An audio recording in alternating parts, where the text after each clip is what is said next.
this is Rumor, and it is a dark and stormy night. Quite literally, it's really, really crap weather out there. And I thought, what a nice opportunity for a ghost story. I've been wanting to come back and do a little bibliomancy followed by a tarot reading since my mermaid one a while back, and now 'tis the season. So I have gotten this book, Ghost, which comprises 13 haunting tales to tell, a collection by Illustratus.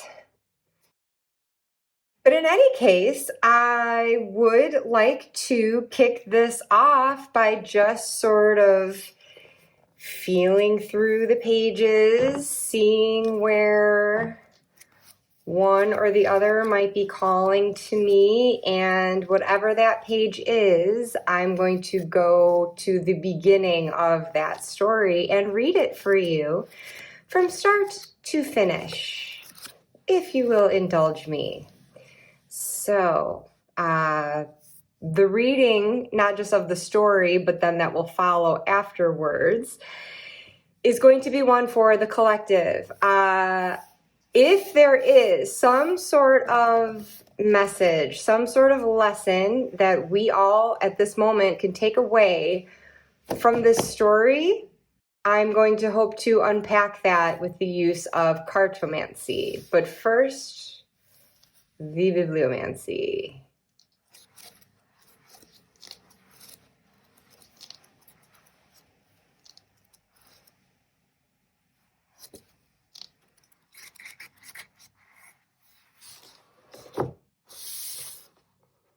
Okay, I have opened on the descent. While he waited for the elevator, Christopher looked down at his socks. They were his favorites, long and woolen with rubber grips lining the bottom. On days when he was too sick to go to school, Christopher's mother would retrieve them from his topmost drawer and roll them onto his feet. While the boy had long outgrown the pair, they always brought him comfort. Christopher's big toe poked out of a hole on the left foot. He rubbed the liberated toe into the rug on which he stood. The coarse wool reminded him of how the nape of his neck felt after a visit to the barber. Ping!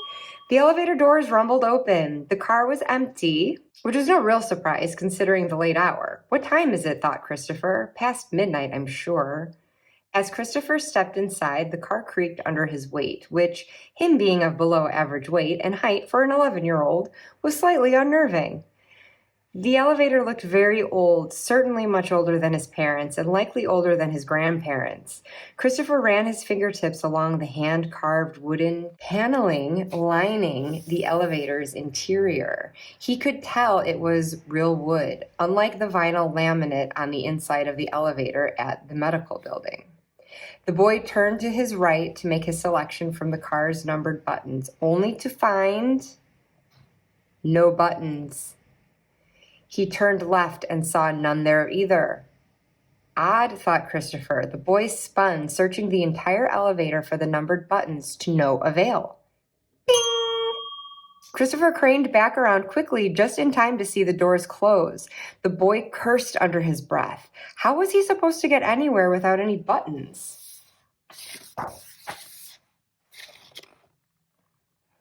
He tried to relax. Perhaps this was an express elevator, and hence no buttons were necessary. Christopher waited for something to happen, but the elevator car remained perfectly still. Despite his best efforts not to, Christopher started to become uneasy. The boy had never really considered himself a claustrophobic person, but he'd also never been inside an unmoving, buttonless elevator car in the middle of the night. Christopher started chewing his thumbnail, a habit his mother detested, but that he reserved the right to do in situations like these. I can't say I blame him. The antique elevator car suddenly lurched downward. Caught off guard, Christopher stumbled sideways and into the wooden panels of the car, which cracked slightly from the impact. Christopher heard the low and steady hum of a motor. He was still moving. He sighed in relief, but was surprised that, when he did, he could see his own breath. Christopher felt a sudden chill. His hands went to his bare arms to rub his goosebump skin, attempting to warm himself. The light inside the elevator began to flicker. Christopher looked to the ceiling and noticed that one of the two bulbs lighting the car was failing. He could hear the buzzing of the bulb's filament. He remembered his grandfather calling that buzzing the swan song, the sound you hear right before the bulb goes out. Christopher hoped the swan song would last at least as long as the ride. The car jerked to a stop and the doors opened. There, standing in silhouette, was a very old man with white hair combed over his scalp. He was dressed sharply in a green corduroy suit and bow tie with a white pocket square. "Evenin'," said the old man as he stepped onto the elevator. The boy smiled politely but said nothing back. The old man noticed a piece of lint on his jacket sleeve. He carefully pinched it between his thumb and index fingers, removed it, and dropped it to the floor. "Got married in this suit, and it still fits," said the man proudly. Despite the old man's pleasant demeanor, there was something off about him. His skin looked like it was caked with that thick, skin-colored makeup that his mother wore when she had an unsightly blemish to conceal. Oh boy, I can relate to that. The doors closed and the elevator resumed its descent. Christopher noticed the old man looked as confused as Christopher felt as he searched about the elevator car's interior. The boy mustered up the courage to say, "There's no buttons," his nervous voice cracking a little. "What floor were you going to?" The old man turned to Christopher and then raised his hand to his head, scratching his comb over to reveal a large liver spot. I don't remember," said the old man. "Oh," said the boy, only now realizing that he could neither recall which floor he wanted to go to nor why he was on this elevator to begin with. It was then that the car's blinking light bulb blew out, its smoldering filament clouding the bulb with smoke. Christopher nervously turned to check on the only other remaining light bulb, which, for the time being, was still in working order. Oh, here's this confused old man in his wedding suit. The elevator again stopped abruptly and its doors rattled open. Christopher turned to see, this time, a woman, no more than 40 years old, stepping on, wearing a white blouse and skirt, her hair slightly askew. She walked awkwardly, which the boy quickly surmised was due to the fact that one of her shoes was missing its heel. The woman teeter-tottered into the car, greeting neither the boy nor the old man. Bing! The doors closed and the woman turned her back to them, revealing what looked like the skid marks of a car tire on her blouse. Christopher turned to the old man, trying to draw his attention to the markings on the woman's blouse, but the old man was in his own world, trying to remember what he was doing there. As the elevator continued its descent, the boy noticed a crimson-colored puddle next to the woman's broken heel. A steady flow of droplets plopped into the puddle, splashing onto the woman's shoes and stockings. Christopher's eyes followed the droplets back to the source, seeing that they were coming from the woman's fingertips, which were covered in blood. As you can see, that is illustrated here. Good. Christopher gasped with concern. "Ma'am, your hand. It's bleeding." The woman, who still seemed in a haze, eerily lifted her bleeding hand in front of her face and stared at it, unfazed. The old man immediately drew the white pocket square from his jacket and wrapped it around the woman's hand. The woman didn't protest, but remained silent as the old man went to work to try to stop the bleeding. It wasn't long before the pocket square was saturated with blood. Oof, what a gentleman, though. The remaining bulb lighting the elevator started to buzz, its filament blinking. Christopher eyed it nervously as he heard the woman's hollow voice for the first time. "Why bother?" She stared defiantly at the old man, who was still actively trying to stop the bleeding. "Because you're hurt," said the old man. "You're bleeding badly." Christopher looked at the floor of the elevator, which was now vanishing beneath the pool of the woman's blood. Christopher backed away into the corner of the elevator, trying to escape it, but his socks were already absorbing blood like a sponge. The woman shook her head, laughing at the old man. "Don't be a fool." The old man looked back at the woman, puzzled. Christopher, now more terrified than ever, could barely hear their exchange over the high-pitched shriek of the elevator's engine as it began to accelerate. Tears rolled down Christopher's face. Fear overcame him as he shouted, "I want to go home. I want to go home."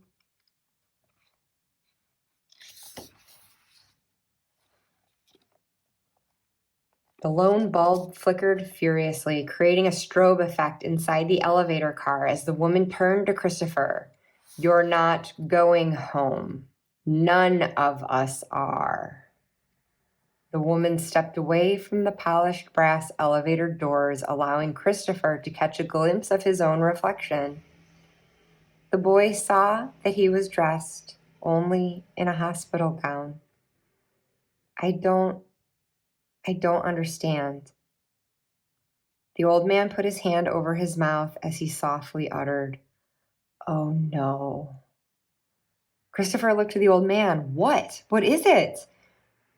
The old man just shook his head, repeating, "I'm so sorry, son. I'm so sorry."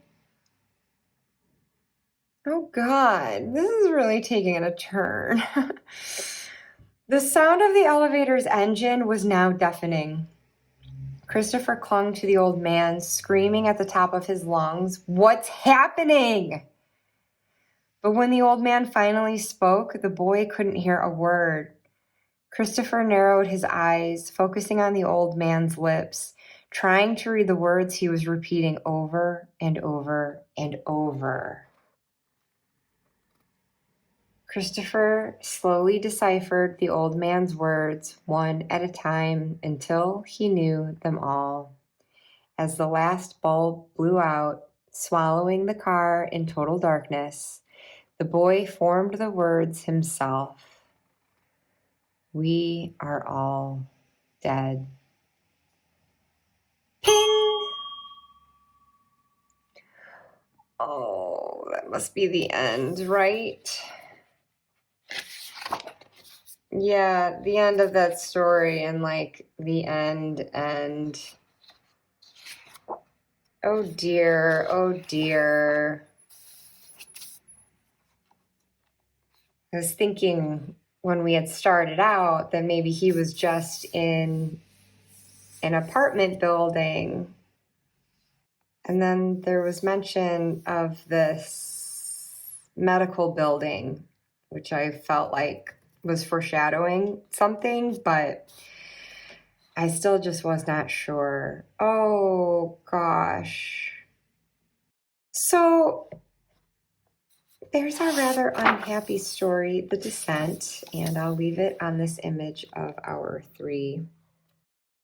Dearly departed, as I now grab our cards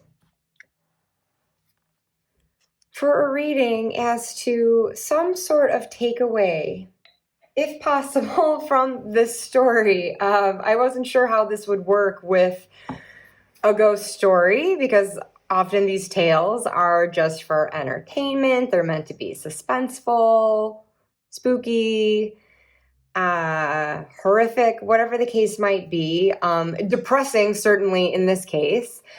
And so I wasn't, necessarily looking for there to be like a moral at the end of the story, but it would be really interesting to see now if there is something that the cards have to say to us. So let me just sort of reconfigure my setup here.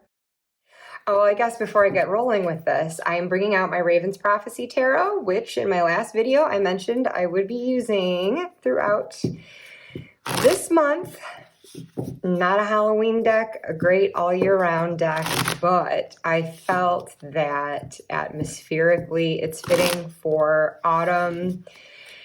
The origin of it based in the Raven Cycle book series. I thought that this would be a fitting deck to use since it is based on a book series based in a world of story. So since I'm telling stories, yeah.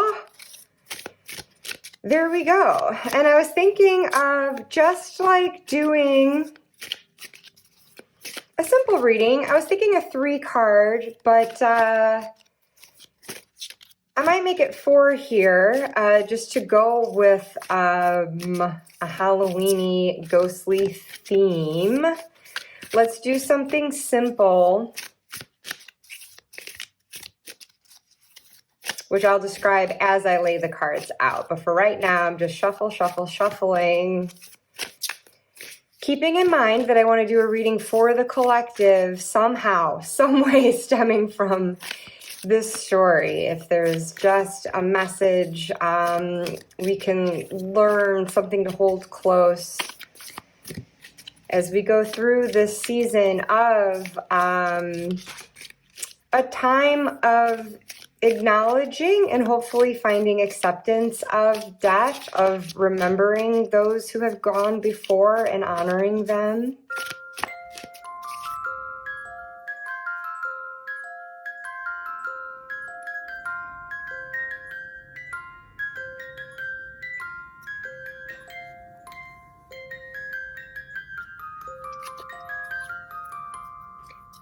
I'm going to do a little impromptu spread that I've just kind of thought up now, and I'm going to call it Ghost in the Graveyard. First card, being the headstone in that graveyard, something that is apparent to us on the surface, but whatever situation we might be looking at here. I'm going to speak to it really generally too, because how this might apply to each of us in our particular lives at this particular moment obviously is going to vary. So I'll try to keep it as general as I can.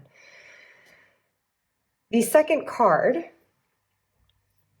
is something that lies beneath that headstone. What is buried there that we can't see?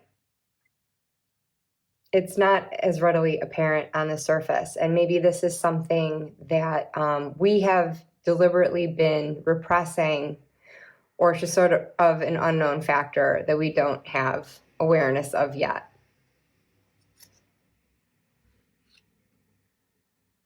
This is the ghost. This is what is haunting us from the past. So something that is influencing this current situation. But then this is our advice going forward, a way to bring this ghost into the light and hopefully move on from whatever might be concerning us at this moment. So the headstone, what's apparent to us on the surface, the 3 of Cups, which I love. We're seeing our ravens taken from that, again, Raven Cycle series, which starts with the book The Raven Boys, a series that I am still working my way through, and I really love it, so I recommend it, as I did in my previous video. But 3 of Cups, this is a card of emotion, but I also often regard it as one of interaction with other people, kind of like finding who your people are. And I often receive it, and in fact did receive it in a reading for myself earlier today with a completely different deck, with a completely different question. When I tend to get a little hermity, this one usually comes up for me, like trying to encourage me to kind of like, get out and more interactive with other people. And it's really hard for me to see these 3 ravens right now too, and not think of the 3 people that we just encountered in this story. This little boy, Christopher, and the old man in his wedding suit, and then the bleeding woman accompanying them on the elevator. And so it kind of makes me wonder, like, all right, what is going on? I guess with the company that we're keeping at the present moment. It took Christopher time to figure out those who were joining him, those he was in communion with, What exactly was bonding them together? So I would say this is just sort of alerting to us something that we're aware of. So if there's just a current circumstance right now involving the people who perhaps are closest to us, who we seem to be most in communication with, most wrapped up with at the moment, emotionally, perhaps, what we're not aware of. Page of Swords. Oh, this is interesting that like the body in the grave is an actual like court card as in a person. But the page here. And gosh, seeing a page, I'm just thinking of this young boy, Christopher. I'm thinking of sort of this youthful naivety that's at play, this curiosity, this learning that takes place. And I don't know, maybe in this situation, there is a way in which we don't realize we're sort of a novice in the situation. We might be ignorant in the situation. And there's something more to it that we need to learn. Because these three ravens could be playing together in other renderings of the Three of Cups that you see. You often see three figures in merriment, kind of prancing and dancing around together. But these three also kind of look like they're in a scuffle together. So there might be an element of discord here. Because, you know, the three is following on the two, or we have more of a like stable sense of partnership and reciprocity, perhaps, and then like three being the growth stemming from that, some way that we're expanding out from that. But again, there could be some discord there. And I did not shuffle reversals into the deck. I do often read with reversals, but you obviously don't have to have reversals in a deck to bear in mind that sort of shadow quality or that blocked energy, perhaps, however you look at reversals, could be present in the card. And so I don't know, this is just making me think that perhaps we are looking at Three of Cups here in a reversed sense. So just looking for further context here, to look at the ghost that is haunting, something from the past that is haunting this present. So we've got the Ace of Cups, which is fitting in this progression from the Ace to the 2 to the 3 here. We started somewhere. So this is starting from our emotional well somehow. And I love these images. I love this deck so much. I can't even tell you. But look at this raven just with its claws submerged, perched in this water and making a ripple in it. So this isn't like stagnant emotion. This is something that was like stepped into willingly. And obviously with the Ace, we've got that whole potential there. So I think we're finding ourselves, whatever the situation might be involving this interaction with others, this is just reinforcing. This is very emotional for us. And maybe this is a way in which we have like poured our hearts out to people, or we've invited them in to step into these waters with us. I feel like it's a very like delicate, very emotional place. And, you know, here we've got this Christopher with this whole backstory from his past that we really weren't aware of. And we still don't know exactly why he is joining these two on this elevator, what circumstances brought him to that. But that is certainly an emotional realm that he and surely his parents and other family and friends have stepped into there. And then stepping into this elevator has had this whole ripple effect now on his experience and sort of summoning these other presences to him as at least, very least companions. I don't know if they'll shape up to be guides. I would like to think that they could be, but it's like set this whole thing in motion, just like stepping into the water and sending those ripples out have. So there's some way in which you have stepped, and me too, this is going for me too, but we individually somehow, we've perhaps stepped off one precipice into something that has now had an effect on other people. It's brought them into our sphere, into our circle, and there's something, some way in which we're not fully understanding it, and we have the means to, but there's something more that we need to learn here. So then,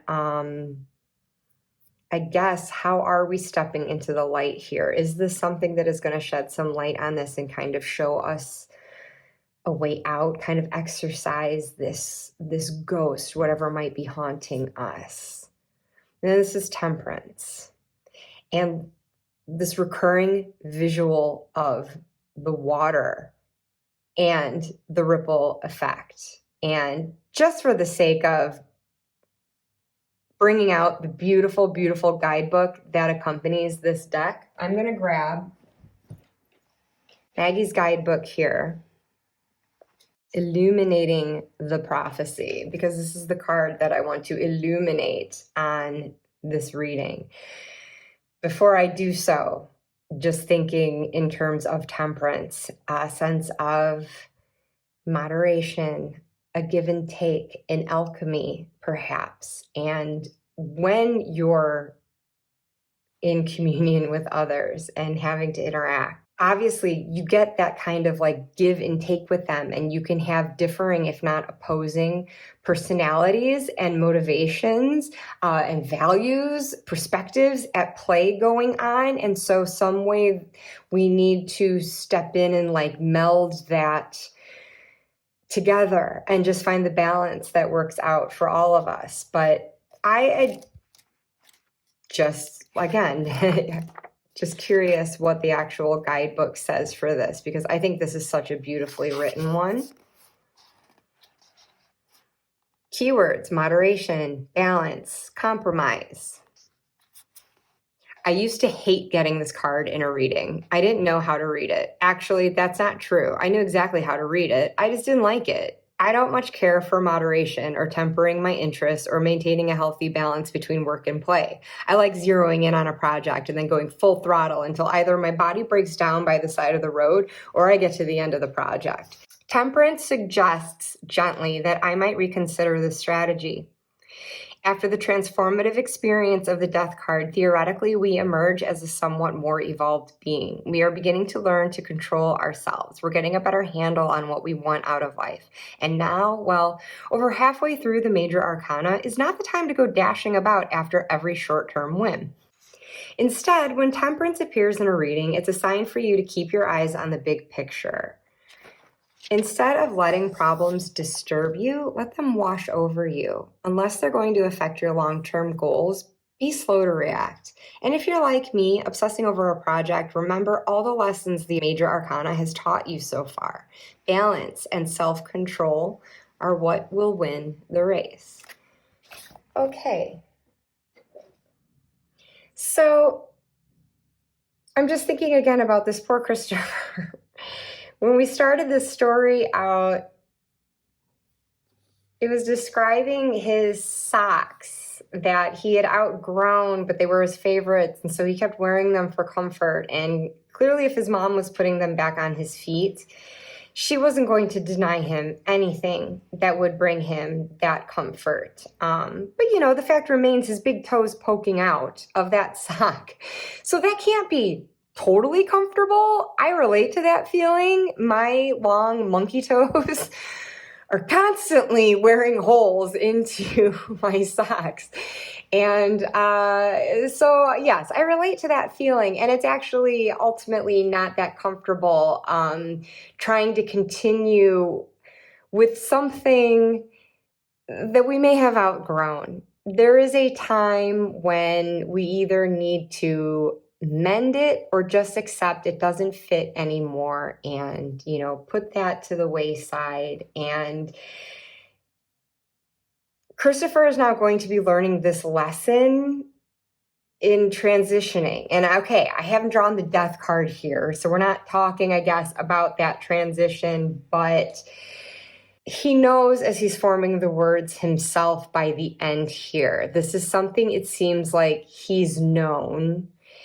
and he didn't need to determine it quickly. It seems like it's something he's had time to start to recognize and accept, sort of like this slow dripping into temperance, as Maggie was telling us. You know, it's not something rushing headlong into, but to take time with. And so, you know, he has, and in its own time, it's come to transpire that he's passed now and he's in this company, and this is the card that follows death, although we did not draw that card.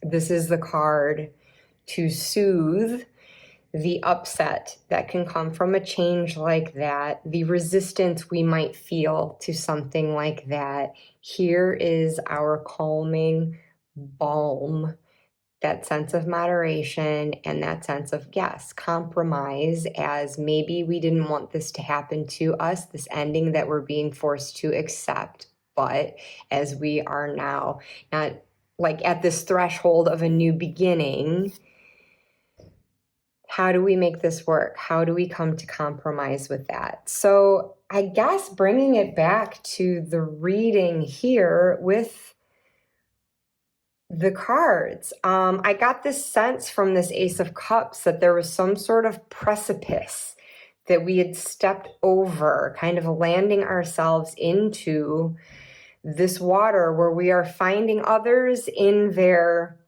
with us. And just look at all the water that's involved here between the cups and this temperance image. But then we've got this air suit that's lying underneath. So this is something with our thoughts, something with our awareness, to just bring to the surface where we are in need of some sort of acceptance and compromise and balance with those that we're presently engaged with. I don't know if you could be embroiled in some sort of project, if this is friends, family, whatever context this might be occurring, it's affecting you emotionally, and it concerns our emotional connection with others, and whether that is in harmony or dissonant with one another. So yes, this is a quite general reading. I'm sitting here contemplating still how this relates to myself, to be honest. I have found myself personally treading into some emotional territory that has at once kind of required a withdrawal from others, and yet also recognizing the necessity of reaching out and connecting with others. It can both be a drain on me, but also my lifeblood, my sustenance, and what will keep me going. And so I guess maybe in this air card, I'm seeing a bit of a discernment that needs to happen. Maybe it's the company that I keep that makes all the difference for me right now. And so I impart that same possibility to you. Who's the drain? Is there a leak in this pool of emotion for you somewhere? Who's refilling it? Is there someone who pours their cup back into your well to help refill you at a time others might be depleting you? Can we find that balance somewhere as we're trying to bail out a leaking boat, but at the same time staying replenished with that necessary life-giving water we so need? Again, speaking emotionally. So I don't know. I'm speaking very abstractly. It might be my mood right now. I don't know. But just for a final point on this, Even though we're now closer to Samhain than Mabon, I am pulling out the Seasons of the Witch Mabon Oracle to directly rip off a marvelous pairing that I saw at Dawn Michelle's channel with the Raven's Prophecy. These two decks are just absolute poetry together. Just so visually pleasing. Just working with them makes me feel like I am in a pumpkin patch, eating apple cider donuts and washing them down with apple cider itself. It's just beautiful. I also think the artwork of this deck complements the illustrations in this storybook too.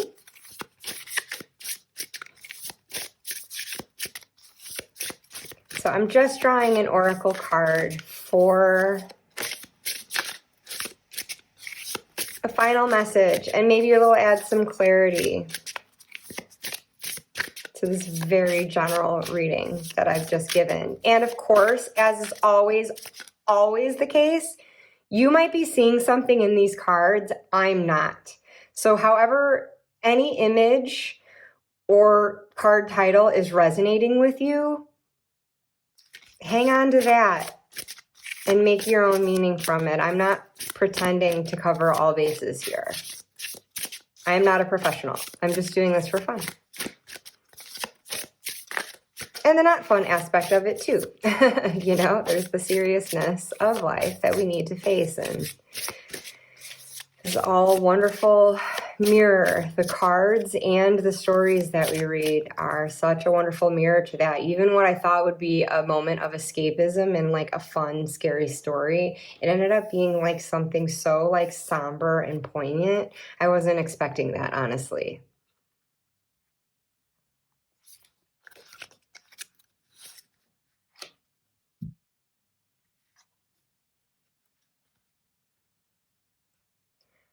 Grieving. The chambers of your mourning are surrounded by nothingness, emptiness waiting to be seen.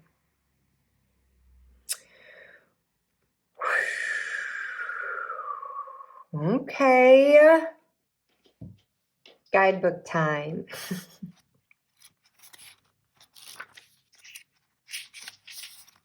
We get some key words here. Grief, mourning, deep sorrow, heartbreak. Okay. Fitting. Your higher self chose this card because grief isn't just about the death of a loved one. Mourning is defined as feeling regret or sadness about the loss or disappearance of something. You can grieve the end of a career, a move from one place to another, letting go of a dream, or seeing your children leave the nest. While grief isn't pleasant, it's important to acknowledge the loss of something or someone that was important to you. Doing so doesn't reduce the love you had for what you've lost, but it does give you a way to let go and move on. To ignore your sadness is to deny a meaningful part of your life story. Pulling grieving is an opportunity to embrace the heavy emotions you have been carrying. Express the fullness of your heartache as a tribute to what once was, and then once you have cried, screamed, gotten angry, or sad, your spirit will be free. It's only when you deny your grief that it becomes baggage. Will you feel sad from time to time? Of course. Memories have a way of creeping in, even with a healthy grief process, but it won't be a constant thorn in your soul. This card also reminds you that it's okay to feel sorrow for something or someone who is gone, even if that person or thing brought you great harm. The bad memories don't erase the good ones, and there's nothing wrong with cherishing any happiness you once experienced together. It doesn't matter if other people don't understand your grief, because it isn't theirs to understand in the first place. Wow, that last sentence is really wonderful. It doesn't matter if other people don't understand your grief, because it isn't theirs to understand in the first place. That is a fan-freaking-tastic message, honestly, as someone who Obviously, if you saw my last video, I'm grieving, and it's a really lonely place to be. And I have found myself in places of resentment when I feel like there are others who aren't seeing my grief. And you know what? It is just ultimately one of those things where it's like, hey, we need to be there for each other. In the spirit of Three of Cups, yes, absolutely. But we all are coping with our own things. We're all grieving something at some time, in some way, for some reason, whatever that loss might be. And so, yeah, we can't always be expecting everything of everyone else, And in any case, getting back to the idea too, though, of like how like moving forward isn't necessarily like just letting go or forgetting this thing. Thinking back to Christopher, this is so fitting because, surely after the point of the story's ending, there are going to be aplenty people grieving the loss of this young man. A life cut way, way too short, as no doubt people have grieved for these other two, maybe grieving them still. I don't know what their time frames are. But, this image of Christopher looking and seeing his reflection and just coming to a realization, facing a truth.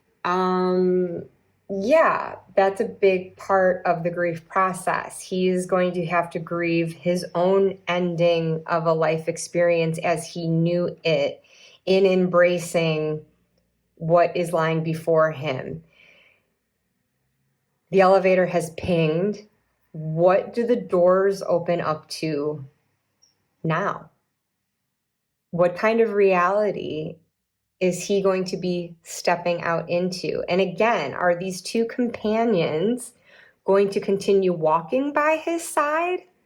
Or are they going to part ways? Is he going to have to find his own way? Or is there going to be someone else on the other side of these doors waiting to greet him and usher him into this new existence and guide him through it? I guess these are the things that we're evaluating with those others who are in our lives. And this card is just calling out to me. I don't know what's going on in all of your lives at this moment, but if there is some sort of loss, it was very clear from the get-go that this is concerning something quite emotional, but really highlighting like other people in our lives right now. And what is this? Are we supporting each other, or are we getting scratched in the face? Are we scratching others in the face? Are we not happy with how they're showing up for us or not? If we're feeling this way, are we biting back? Is it the other way around entirely? What do we need to learn about them, ourselves, our situation, to see things with a bit more clarity so we can understand how to temper these strong emotions that might be going on at this time? And just to help us, again, as this card following death in the major arcana, what is that balm as we're undergoing what this change might be? Does this involve a loss? Are we having to cut people out because they're not serving our best interests at this time? They're not a healthy source of support. They are the ones that are causing the leak in our emotional resources and fortitude that we need very much to replenish. Is there a difficult goodbye that needs to be said? The chambers of your mourning are surrounded by nothingness, emptiness waiting to be seen. If you're needing to be seen and no one is right now, find those who will. I see you right now for what it's worth. And I am thanking you for seeing me. As I've shared with you, what's going on with me too. Again, we all have something tugging at our hearts like this, and may we all handle this transition, whatever it may be, whatever lies ahead that we can't yet see. May we be in good company, and may we at least be aware and looking at it for what it is, so that we can grow beyond the page and accept and venture forth with a more mature and healthy outlook. Gosh, I keep talking through this, trying to latch onto something more solid, a more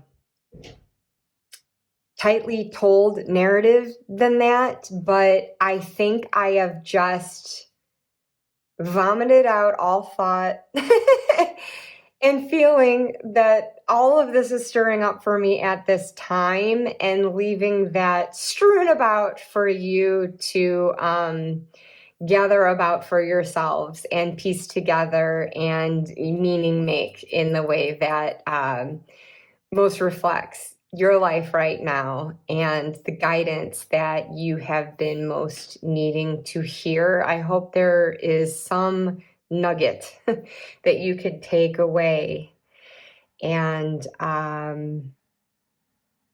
tread lightly in these waters. Be gentle with yourself, whatever may be going on right now.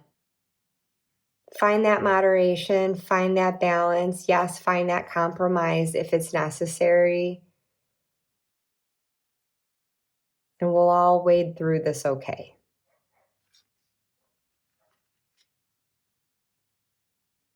Whatever is next when the elevator doors open. So with that, I bid you good night. Until next time.